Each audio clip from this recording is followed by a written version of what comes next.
자, 오늘 에베소서 2장의 말씀에 보면 우리의 과거와 이 현재를 하나님의 풍성한 은혜 가운데서 얼마나 크고 놀라운 변화와 은총이 우리에게 주어졌는가를 이 사도 바울은 아주 입체적으로 우리에게 말하고 있습니다. 여러분, 우리가 예수님 몰랐을 때, 예수님과 상관없었을 때, 불신 가운데 있었을 때 여러분, 저와 여러분의 상태가 어떠했었는지 기억하십니까? 자, 우리가 오늘 이 본문에 간략간략하게 보면요, 1절에 그는 허물과 죄로 죽었던 너희를 살리셨도다. 예수 믿기 전에 우리는 뭐예요? 죽었었다는 거예요. 특히 하나님을 향해서 전혀 느끼지도 감각하지도 의식하지도 못하는, 지금 불신자들의 상태가 그래요. 완전히 죽어 있었던 우리를 예수님이 살리신 거예요. 2절에 보니까 그때 너희는 그 가운데 그 죽은 상태로 행하여 이 세상 풍조를 따라갔다. 당연하죠. 그런데 그 정도가 아니었다는 거죠. 이 세상 풍조를 따르고 또 누구를 따랐으니? 공중의 권세 잡은 자를 따랐으니. 누구입니까? 우리는 몰랐지만 세상 풍조만이 아니라 공중의 권세 잡은 마귀를 쫓아다녔던 우리였다는 거예요. 그래서 3절, 전에는, 예수 믿기 전에는 우리도 다 그 가운데서 우리의 육체의 욕심을 따라 지내며 육체와 마음에 원하는 것을 향하여 다른 이들과 같이 본질상 우리가 누구였다? 진노의 자녀였다. 그 죄로 말미암아 하나님 앞에 진노받아 형벌받아 지옥에 떨어질 바로 우리였다는 겁니다. 그런데요, 그랬던 우리가, 자 보세요, 죽어 있었습니다. 세상 풍조를 따랐습니다. 그리고 공중의 권세 잡은 악한 영들을 따라 사실상 어떤 자 있다? 본질상 이건 뭐 피할 수 없이 틀림없이 뭐예요? 진노받을 우리였다는 거예요. 그런 우리에게 하나님께서 은혜를 주시는데요. 자, 4절, 긍휼이 풍성하신 하나님이 우리를 사랑하신 그 큰 사랑. 이 모든 것의 시작은 그겁니다. 긍휼에 넘치시는 하나님이 그 큰 사랑을 우리에게 부어주셔서 우리에게 예수 그리스도로 말미암아 은혜를 주시는데요. 5절, 허물로 죽은 우리를 누구와 함께? 그리스도와 함께 살리셨다. 한번 땄습니다. 함께 살리셨다. 여러분, 예수님이 우리를 위해서 죽으시고 살아나셨어요.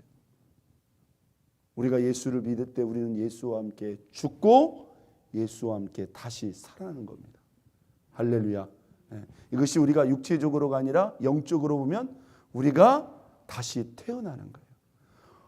완전히 죽었던 우리가 예수를 믿음으로 누구와 함께? 예수와 함께 다시 살아났다는 거예요. 그런데 그뿐만이 아니라는 거예요. 6절에 또 살아날 뿐만 아니라 또 함께 모아서 일으키사 그리스도 예수 안에서 함께 어디에 앉히시니? 하늘에 앉히시니. 할렐루야. 살아난 것만도 감사한데 예수님과 함께 일으키사, 함께 어디에 앉혔다? 하늘에 앉혔다고 오늘 말씀하고 있습니다. 여러분, 이런 놀라운 은혜를 하나님께서 우리에게 허락하여 주셨다는 거예요. 자, 그러면 어떤 목적으로 이런 은혜를 우리에게 주셨는가? 10절 보겠어요. 우리는 그가 만드신 바라. 여러분, 이 말씀 믿습니까? 우리는 그가 만드신 바라. 하나님이 저와 여러분들을 언제 만드셨나요? 언제 만드셨나요? 부모님의 뱃속에서도 만드셨겠지만은 여러분, 예수를 믿음으로 우리가 예수와 함께 태어나는 그러한 과정을 통해서 주님이 저와 여러분들을 새롭게 만드셨다는 거예요. 왜요? 그리스도 예수 안에서 무슨 일을 위하여? 선한 일을 위하여 지으심을 바니 이는 하나님이 전에 예비하사 우리로 그 가운데 행하게 하려 하심이니라. 어떤 목적으로 우리를 살아나게 하셨고 어떤 목적으로 우리를 만드셨다는 거예요. 무엇을 위해서? 선한 일을 위해서 지으심을 받자니. 한번 닫습니다. 선한 일을 위해서 우리는 지음을 받았다. 이게 하나님이 우리를 살리신 목적이에요. 그냥 예수 믿고 신앙생활 잘 하다가 천국 가는 게 아니고 선한 일을 하라고, 선한 일을 위해서 우리를 살리셨고 일으키셨고 예수님과 함께 하늘에 앉히셨고 우리를 직접 만드셨다는 거예요. 믿습니까? 여러분, 그 선한 일을 위해서 여러분 살아가고 계십니까? 또 13절 보십시다. 이제는, 현재를 말하는 거죠. 이제는 전에 멀리 있던, 하나님에게서 멀리 있었던 너희가 누구로? 그리스도 예수 안에서 그리스도의 피로 뭐하여졌느니라? 가까워졌느니라. 할렐루야. 예, 하나님과 가까워졌다. 하나님과 친밀해질 수 있는 그런 모든 은혜의 문이 활짝 열렸다는 거예요. 자, 19절로 갑니다. 그러므로 이제부터는, 자, 역시 현재를 말하는 거예요. 우리가 예수를 믿고 구원받은 이후에 하나님께서 저와 여러분에게 어떤 은혜를 주시는가? 그러므로 이제부터는, 시작. 그러므로 이제부터는 너희는 외인도 아니요 나그네도 아니요 누구라? 오직 성도들과 동일한 시민이요 누구라? 하나님의 권속이라. 여기서 너희는 누굴까요? 저와 여러분 한 사람 한 사람일까요? 여기서 너희는 누굴까요? 예수 믿고 구원받은 모든 성도들입니다. 여러분, 우리가 이 말씀은요, 우리 자신에게도 적용해야 되지만 함께 신앙생활하는 우리 성도들에게도 동일하게 적용해야 됩니다. 예수를 진심으로 믿고 영접하고 구원받았다면 그들은 누구예요? 외인이 아닙니다. 그들은 나그네가, 외인이라는 말은 뭐냐면 내가 모르는 사람이라는 거예요. 외부인이라는 거예요. 나랑 상관없는 사람. 나그네는 누굴까요? 왔다가 그냥 지나가는 사람이에요. 우리랑 함께 사는 사람이 아니라는 거예요. 맞죠? 외인이요. 외인이요. 아, 텍사스 사람이 여기 잠깐 왔는데 그 사람 외인이에요. 그 사람이 여기 사람이 되려면 어떻게 해야 돼요? 이 워렌스버그로 주소를 옮겨야 된다 이 말이에요. 잠깐 이 도시에 놀러 왔다가 가는 사람 나그네입니다. 여러분, 우리가 예수를 믿었다는 것은 외인이 아니에요. 나그네가 아니에요. 누구예요? 모든 성도들과 동일한 시민이요. 할렐루야. 동일한 하나님의 백성이.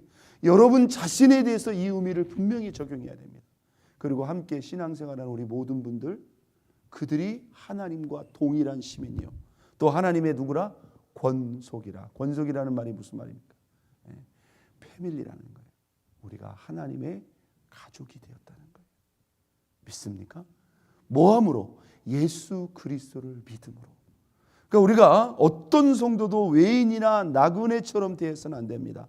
하나님 나라의 동일한 시민이요, 하나님 앞에서 우리 모두는 누구다? 한 가족이라고 하는 이 의식, 이 분별력을 꼭 가져야 된다는 거예요. 자, 이것이 우리가 예수를 믿을 때 하나님께서 우리에게 주신 새로운 현재적인 변화라는 거예요. 자, 20, 21, 22절에서는요 마치 우리의 신앙을 하나의 건물로 비유하고 있습니다. 정확히 말하면 그 건물은 뭐예요? 하나님이 거하실 성전입니다. 우리가 예수 믿고 구원받은 이후에 저와 여러분이 하나님이 거하실 만한 하나님의 성전으로 지어지는데요. 자, 어떻게 지어지는지 한번 보세요. 20절. 너희는, 예수 믿고 구원받은 너희는 누구의 터 위? 사도들과 선지자들의 터 위에 세움을 입은 자라. 그리스도 예수께서 친히 모퉁이 돌이 되셨느니라. 건물의 가장 중요한 게 뭘까요? 바로 터와 모퉁이 돌입니다. 우리가 머릿돌이라고 하죠. 그런데 누구의 터 위에? 사도들과 선지자들의 터 위에. 그러니까 여러분, 우리에게 이 목회자라는 게 사실 너무너무 중요한 거예요. 그렇죠? 목회자들의 터 위에 여러분의 신앙이 서 있으니 여러분 그 영향력이 얼마나 큰 거예요? 어마어마하게 큰 거예요. 그래서 우리가 중요하게 생각해야 되고 우리가 관계도 잘해야 되고 여러분이 누구보다도 뭐예요? 협력해 주셔야 되고 누구보다도 중보를 많이 해 주셔야 됩니다. 아멘? 아멘? 네, 별로 안 해주셨나 보네. 새로 오신 목사님 위해서 기도 많이 해주셔야 돼요. 믿습니까? 목회자가요, 저도 뭐 이 길을 30년 이상 걸어왔지만 하나님이 힘주시지 않으면 이건 못합니다. 이건 사람의 일이 아니에요. 저도 새벽마다 엎드려서 하나님, 내 지혜, 내 의지, 내 노력, 내 경험이 아닙니다. 하나님이 나와 함께 해달라고. 하나님이 나에게 붙들어 달라고. 자, 우리 신앙의 기초가 목회자라면 여러분이 목회자를 위해서 기도하면 그것은 누구를 위해서 기도하는 거예요? 여러분의 영혼을 위해서 기도하는 거예요. 믿습니까? 당연한 거죠. 여러분 신앙의 기초가 흔들리면, 예를 들어서 목사님이 힘들어 버리면 여러분이 안 흔들리겠어요? 안 흔들리면 그게 이상한 거죠. 당연히 흔들리는 거예요. 그래서 여러분 우리가 이렇게 기도를 하는 거고. 자, 그런데 목사님이 전부가 아니죠. 또 머릿돌은 누구다? 모퉁이돌은 누구다? 예수 그리스도다. 한번 땄습니다. 우리 신앙의 중심은 예수 그리스도다. 예수님을 생각하고 예수님을 바라보고 예수님을 의지하고 예수님과 함께하는 거예요. 자, 분명히 사도들과 선지자들의 터 위에 저와 여러분의 신앙이 서 있다고 했어요. 그리고 머릿돌은 모퉁이돌은 누구다? 예수 그리스도다. 자, 그 다음 보세요. 21절. 그의 안에서, 여기서 그의 안이라는 것은 20절 하반절, 모퉁이돌이 되신 예수 안에서 건물마다 어떻게 서로 연결하여 주 안에서 성전이 되어가고, 여기 아주 중요하고 신령한 말씀이 있습니다. 한번 닫습니다. 서로 연결하여 주 안에서 성전이 되어간다. 자, 저와 여러분들이 하나의 건물로 생각한다면요, 무엇과 무엇이 연결이 돼야 될까요? 자, 여러분들이 이 건물의 그냥 일반적인 터와 모퉁이돌을 제외한 그 다음에 여러분들이 건축의 한 부분이라고 생각해요. 그럼 뭐하고 연결이 돼야 돼요? 기초하고 연결이 돼야 돼요. 기초하고 퉁 떨어져 가지고 세워질 수 안 되죠. 기초하고 연결이 돼야 하고 또 누구하고 연결이 돼야 돼요? 모퉁이돌, 머릿돌이 대신 예수 그리스도와 연결이 돼야 돼요. 맞죠? 그래서 거기서부터 건물의 기준을 잡는 겁니다. 그리고 그 모퉁이돌, 머릿돌이 사실상 건물을 뭐하고 있는 거예요? 지지하고 있는 거예요. 이게 우리의 영적인 성전의 그림이라는 거예요. 그런데 여기서 또 하나 연결돼야 될 게 있어요. 그게 뭘까요? 대답해 보세요. 자, 선지자와 사도들, 그다음에 예수 그리스도 또 하나 서로 연결된다는 것은 무엇을 말할까요? 모든 건축 자재가 서로가 연결되어 있어요. 다시 말해서 한번 땄습니다. 모든 성도들과 서로 연결되어 있다. 믿습니까? 서로 연결되어져서 우리가 함께 지어져 간다는 거예요. 22절에 정확히 나옵니다. 너희도라고 말하는 건 뭡니까? 성도들을 향해서 말하는 거예요. 너희도 성령 안에서 하나님이 거하실 처소가 되기 위해서 그리스도 예수 안에서 너희도 함께 지어져 가느니라. 믿으시면 아멘. 너희도 함께 여러분, 이게 신앙생활의 영적인 그림을 그대로 보여요. 선지자와 사도들의 터 위에 모퉁이돌이 대신 머릿돌이 대신 예수 그리스도와 잘 연결되어 있어야 되고, 너희도 성령 안에서 하나님이 거하실 처소가 되기 위해서 그리스도 안에서 함께 지어져 가느니라. 할렐루야. 여러분, 이 벽이 있어야 거기다가 지붕을 올릴 수가 있는 거예요. 맞죠? 벽을 세워야 거기다가 뭘 딸 수 있는 거예요? 창문도 따고 문도 따고, 여러분 천정도 할 수가 있고, 여러분 지붕도 안 하고 천정 먼저 할 수 있어요? 말도 안 되는 거죠. 먼저 전기 시설을 하고 그 다음에 천정을 하고 전기를 내고, 이 건물과 건물들이 뭡니까? 다 연결이 돼 있어요. 맞죠? 다 연결이 돼 있어요.